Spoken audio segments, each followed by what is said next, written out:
Good morning students.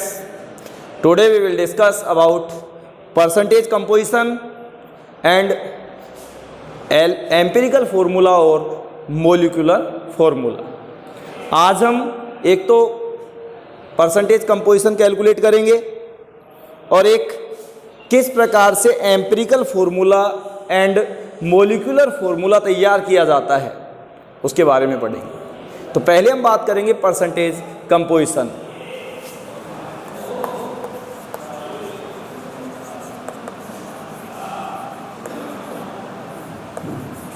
Percentage composition देखिए, दिए गए कंपाउंड में उपस्थित जितने भी एलिमेंट्स हैं उनका परसेंटेज कंपोजिशन कैसे कैलकुलेट करते हैं। तो इसके लिए एक फॉर्मूला है, मास परसेंट ऑफ एन एलिमेंट, आपको क्या करना है कि दिए गए कंपाउंड में किसी भी एलिमेंट का परसेंटेज कंपोजिशन निकालना हो, मास परसेंट निकालना हो, तो आप इस फॉर्मूले का उपयोग करेंगे। मास of that element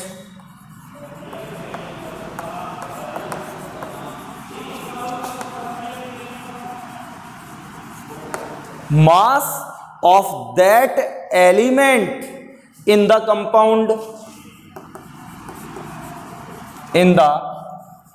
compound,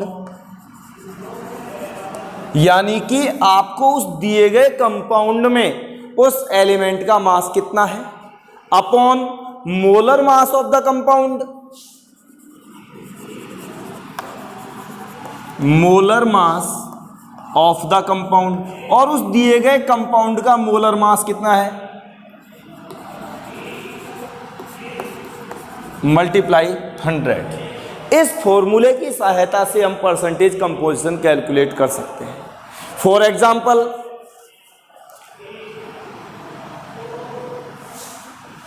calculate the mass percent of carbon and hydrogen in methane, यानी मैथेन में उपस्थित कार्बन व हाइड्रोजन की परसेंटेज कंपोजिशन को ज्ञात कीजिए, मास परसेंट निकालिए। तो देखिए, मोलिकुलर फॉर्मूला मैथेन का कितना है, क्या है CH4। इसका मोलर मास क्या होगा, यानी मोलर मास ऑफ मैथेन, देखो molar mass of methane, atomic weight, atomic mass 12 प्लस हाइड्रोजन का 1 × 4 is equal to 12 + 4 is equal to 16। Molar mass को हम ग्राम में एक्सप्लेन कर दें तो मोलर मास हो गया। अब हमको कैलकुलेट करना है मास परसेंट ऑफ एन एलिमेंट, यानी कि कार्बन परसेंट और हाइड्रोजन परसेंट दोनों कैलकुलेट करनी है। तो mass percent of carbon, mass percent of hydrogen क्या होगी, देखिए कैलकुलेट करते हैं।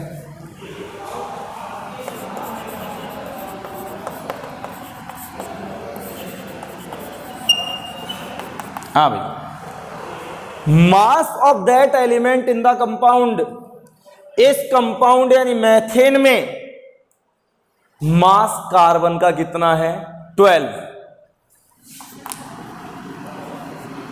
देख सकते हो, मास of that element in compound carbon का 12, molar mass of the compound, molar mass of the compound कितना है 16 मल्टीप्लाई 100। कैलकुलेट करते हैं, देखो 4 से डिवाइड हो रहे हैं, 4 से ये डिवाइड हो रहा है, तो ये हो गया 75%। अब हम निकालेंगे मास परसेंट ऑफ हाइड्रोजन,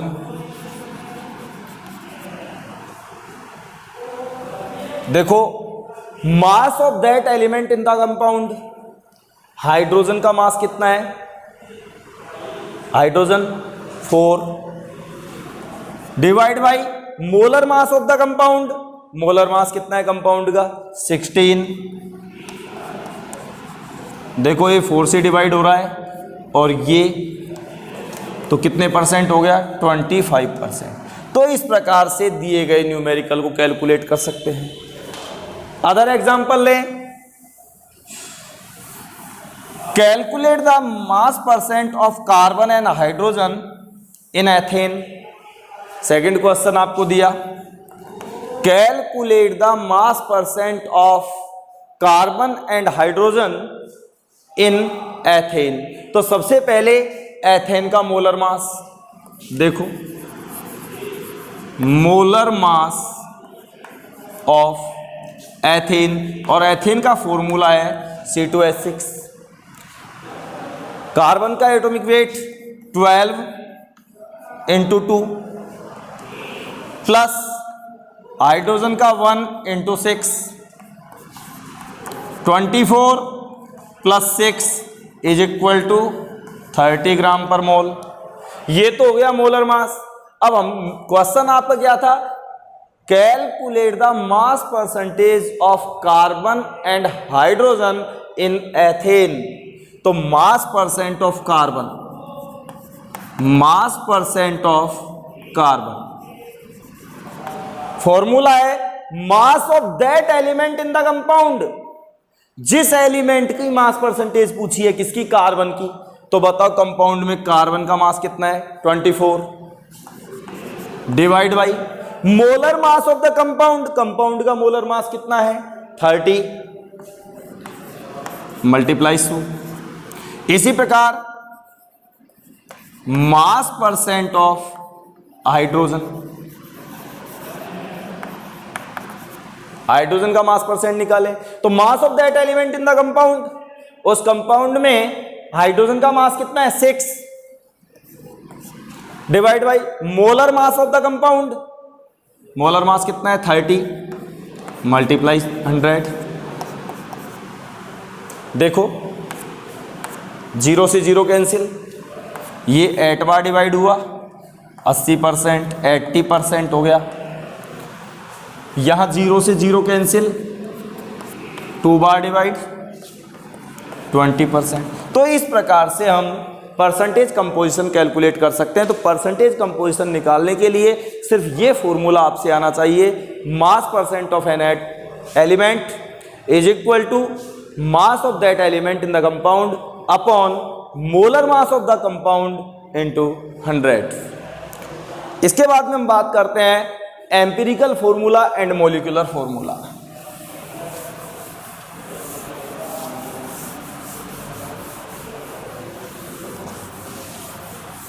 काफी इंपॉर्टेंट टॉपिक है।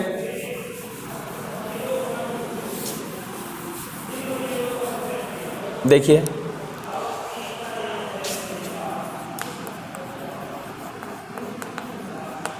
Empirical formula and molecular formula.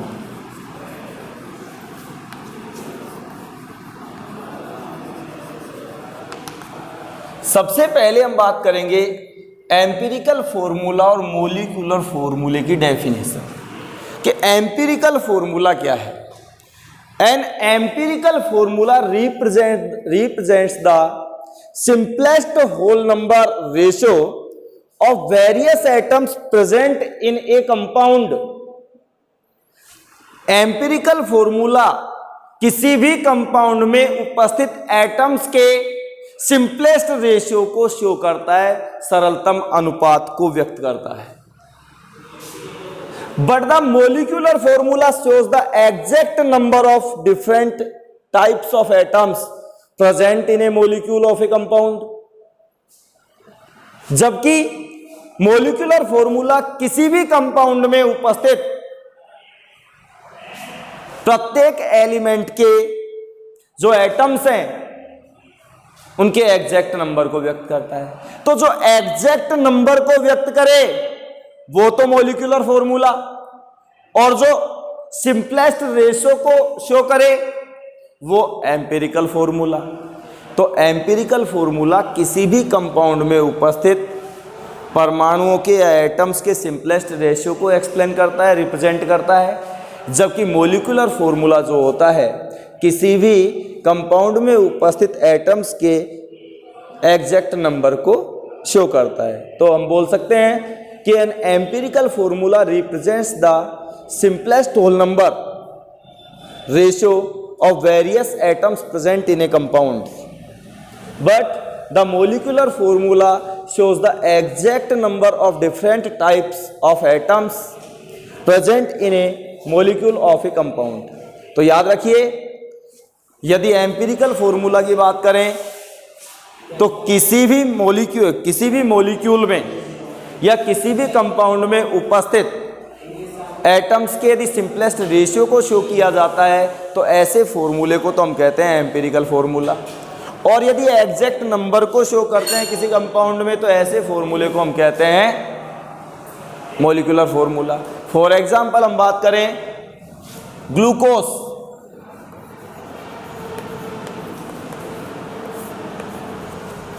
इसका मॉलिक्यूलर फॉर्मूला है C6H12O6। तो ये फॉर्मूला जो है ये एटम्स के एग्जैक्ट नंबर को शो करेगा कि carbon 6, hydrogen 12 and oxygen number of atoms कितने हैं 6। तो ये जो फॉर्मूला है ये तो है मॉलिक्यूलर फॉर्मूला, मॉलिक्यूलर फॉर्मूला। अब यदि हम बात करें सिंपलेस्ट रेशियो, तो देखिए सभी 6 से डिवाइड हो रहे हैं, तो इसका सिंपलेस्ट रेशियो मिलेगा CH2O, सारे 6 से डिवाइड हो रहे हैं।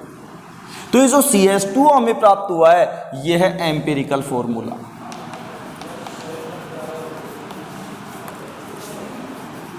तो मॉलिक्यूलर फॉर्मूला जो होता है वो तो एटम्स के एग्जैक्ट नंबर को शो करता है, जबकि एम्पिरिकल फॉर्मूला जो होता है वो एटम्स के सिंपलेस्ट रेशियो को शो करता है। जैसे ग्लूकोज का मॉलिक्यूलर फॉर्मूला है C6H12O6, जबकि इसका एम्पिरिकल फॉर्मूला है CH2। अब बात ये आती है कि एम्पिरिकल फॉर्मूला और मॉलिक्यूलर फॉर्मूला कैलकुलेट कैसे करते हैं। तो देखिए, आपको किसी क्वेश्चन के अंदर जब बात करें, कोई न्यूमेरिकल दिया जाए तो उसमें आपको एक तो वो मास परसेंट देगा, विभिन्न एलिमेंट्स की क्या देगा, मास परसेंट। ध्यान रखना, एक आपको देगा उसका एटॉमिक वेट या एटॉमिक मास, उसके बाद में आपको मास परसेंट और एटॉमिक मास की सहायता से, ध्यान रखना, आपको निकालना है रिलेटिव नंबर। हिंदी में बोले तो आपेक्षिक संख्या, और इसे हम मोल वैल्यू भी कहते हैं, रिलेटिव नंबर या मोल वैल्यू। तो इसको कैलकुलेट करने के लिए क्या करते हैं, ध्यान रखना, मास परसेंट में एटॉमिक मास का भाग देते हैं या डिवाइड करते हैं, मास percent divide by atomic mass. इससे हमको प्राप्त हो जाएगा रिलेटिव नंबर। रिलेटिव नंबर के बाद में हम सिंपलेस्ट रेशियो, सिंपलेस्ट रेशियो कैसे कैलकुलेट करते हैं देखो, तो इसके लिए क्या होता है, रिलेटिव नंबर में स्मॉलेस्ट देखो, रिलेटिव नंबर में स्मॉलेस्ट रिलेटिव नंबर का भाग देते हैं, स्मॉलेस्ट रिलेटिव नंबर, और हमें सिंपलेस्ट रेशियो मिल जाता है। सिंपलेस्ट रेशियो मिलने के पश्चात हम एम्पिरिकल फॉर्मूला कैलकुलेट करेंगे। मैं बताऊंगा कैसे करेंगे। एम्पिरिकल फॉर्मूला कैलकुलेट होने के बाद में हम एम्पिरिकल फॉर्मूला मास कैलकुलेट करेंगे। एम्पिरिकल फॉर्मूला मास कैलकुलेट करेंगे, उसके बाद में हम एन कैलकुलेट करेंगे। ये देखो, मैं एक सीक्वेंस बता रहा हूं पूरा, एक न्यूमेरिकल कैलकुलेट करूंगा। एन कैलकुलेशन कैसे होगी देखो, मोलर मास या molecular formula mass, molecular formula mass में एम्पिरिकल फॉर्मूला मास का भाग देंगे, एम्पिरिकल फॉर्मूला मास। तो इससे इसको डिवाइड करके स्मॉल एन कैलकुलेट करेंगे, और लास्ट में हम कैलकुलेट करेंगे मोलिक्यूलर फॉर्मूला। Molecular formula. और मोलिक्यूलर फॉर्मूला का फिर लास्ट सूत्र होता है n इंटू एम्पिरिकल फॉर्मूला। अब एक न्यूमेरिकल कैलकुलेट करता हूं मैं, तो ध्यान रखेंगे सबसे पहले प्रश्न में आपको दिया हुआ होगा क्वेश्चन में मास परसेंट, एटॉमिक मास, उसके बाद में हम मोल वैल्यू और रिलेटिव नंबर कैलकुलेट करेंगे जो कि मास percent divide by atomic mass. Next simplest ratio calculate करेंगे जो कि रिलेटिव नंबर में स्मॉलेस्ट रिलेटिव नंबर का किससे डिवाइड कर देंगे, भाग दे देंगे। उसके बाद में एम्पिरिकल फॉर्मूला कैलकुलेट करेंगे और एम्पिरिकल फॉर्मूला से एम्पिरिकल फॉर्मूला मास कैलकुलेट करेंगे। फिर स्मॉल एन कैलकुलेट करेंगे, स्मॉल एन के लिए molar mass of divide by empirical formula mass. N calculate होने के पश्चात मोलिकुलर फॉर्मूला कैलकुलेट करेंगे एन इंटू एम्पिरिकल फॉर्मूला से। अब मैं आपको एक न्यूमेरिकल करवा रहा हूं जो कि एम्पिरिकल फॉर्मूला और मोलिकुलर फॉर्मूला दोनों को कैलकुलेट करेगा। मैंने पूरा सिस्टम आपको बता दिया। अब एक न्यूमेरिकल हल कर रहा हूं जिसको आप ध्यान से सुनेंगे, विद इन 5 मिनट्स ये आपका कंप्लीट हो चुका होगा। देखिए आपको एक एग्जाम्पल है प्रॉब्लम 1.2। प्रॉब्लम 1.2 इसी लेसन का सेकंड एग्जाम्पल। एक कंपाउंड कंटेंस 4.07% हाइड्रोजन, यानी हाइड्रोजन की परसेंट आपको दी गई है 4.07%, 24.27% carbon, 24.27% carbon and 71.65% chlorine, 71.65% chlorine.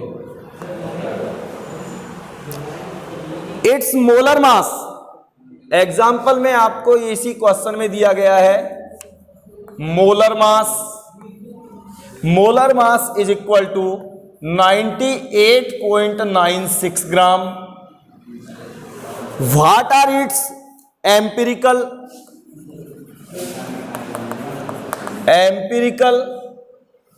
And molecular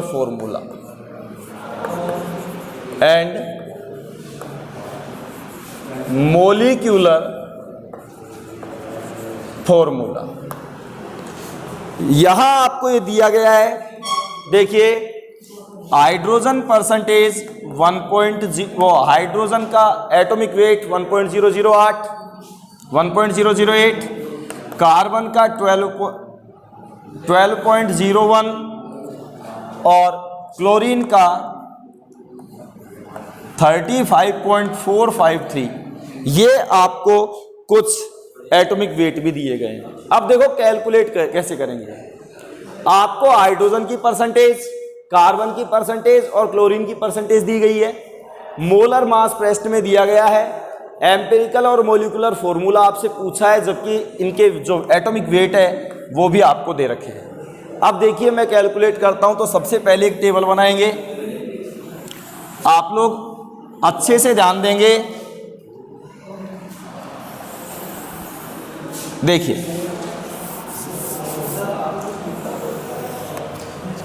first column आपके एलिमेंट का होगा। एलिमेंट कौन कौन से हैं? कार्बन, हाइड्रोजन और क्लोरीन। ये 3 एलिमेंट आपको दिए गए हैं। एलिमेंट देने के पश्चात आपको मास परसेंट दे रखी है, तो अगला कॉलम होगा आपका मास परसेंट का। कितना है?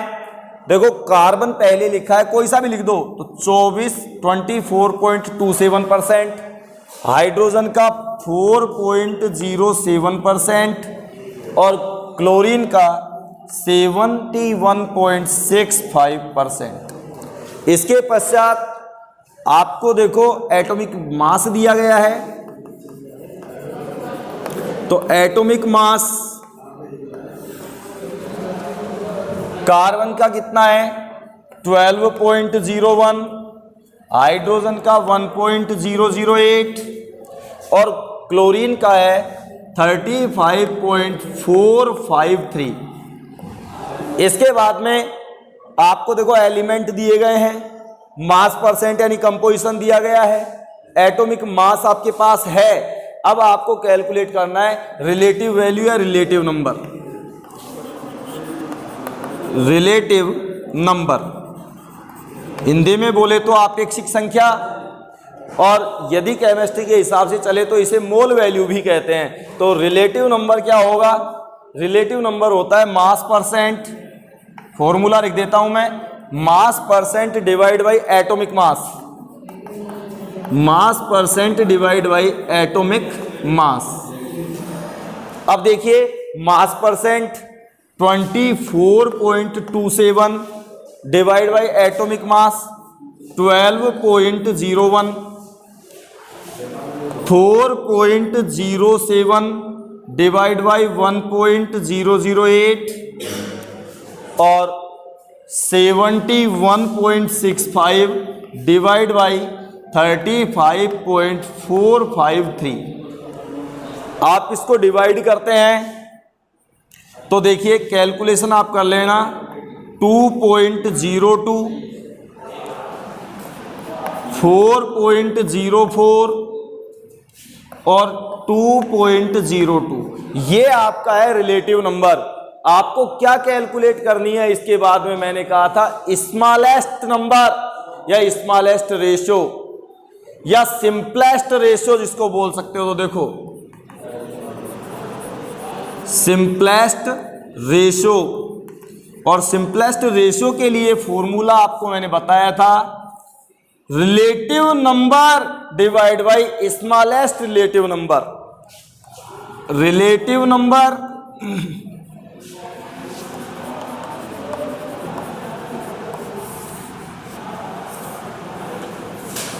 Divide by smallest relative number, smallest relative number. ये सारे फॉर्मूलाज मैंने रख दिए। देखो रिलेटिव नंबर है 2.02 divide by smallest relative number, इन तीनों में स्मॉलेस्ट रिलेटिव नंबर है 2.02, तो divide by 2.02, 4.04 divide by 2.02 and 2.02 divide by 2.02, 1, 2 and 1। अब हमें कैलकुलेट करना है एम्पिरिकल फॉर्मूला। देखिए एलिमेंट आपके पास है कार्बन, हाइड्रोजन एंड क्लोरीन, और इनका सिंपलेस्ट रेशियो क्या मिला? 1:1। कार्बन का 1, हाइड्रोजन का 2 एंड क्लोरीन का 1। तो आपका जो एम्पिरिकल फॉर्मूला है, empirical formula is equal to, calculate कर लें, C1H2Cl1, यानी कि मैं लिख सकता हूं CH2Cl। ये हो गया एम्पिरिकल फॉर्मूला। अब हम कैलकुलेट करेंगे एम्पिरिकल फॉर्मूला मास। देखिए एम्पिरिकल फॉर्मूला मास, आप बताइए एम्पिरिकल फॉर्मूला मास। कार्बन का एटॉमिक मास 12.01 प्लस हाइड्रोजन का 1.008 मल्टीप्लाई 2 प्लस Cl का, क्लोरीन का 35.453 यहां दिए हुए हैं नंबर के साथ, उसको मल्टीप्लाई कर लेंगे तो ये मिला 12.01 plus 2.016 plus 35.453 is equal to, ये आपको कैलकुलेट करने पर मिलेगा 49.48 ग्राम। सबको कैलकुलेट कर ले, सिर्फ ऐड करना है, एडिशन करके पता लग जाएगा, आपको मिलेगा 49.48 ग्राम। अब एम्पिरिकल फॉर्मूला मास कैलकुलेट करने के बाद में हम कैलकुलेट करते हैं स्मॉल एन और small n is equal to molar mass divide by empirical formula mass.